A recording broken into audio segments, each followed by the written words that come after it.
Yes, right now I'm reporting live from a small town in eastern North Carolina where the residents, they're preparing for the worst. There is a blizzard coming. We're not sure when, but it's coming. That's what the weathermen say anyway. This lady was kind enough to invite me inside of her home so I wouldn't freeze my butt off out there. And anyway, she has something that she has to say. Here you go. Oh, sorry. This thing on? Look, all I know is I walk outside and it's like an icy blast. I mean, I felt the sensation and it won't from a York peppermint patty. Just saying. There's salt everywhere. It's on the sidewalks. It's on the roads. Folks are going crazy.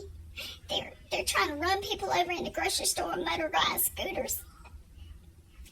We won't even talk about that, but anyway, I think we all gonna die.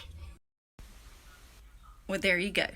Y'all stay tuned and we will keep you updated on the latest turn of events for the blizzard of 2018. Y'all be safe.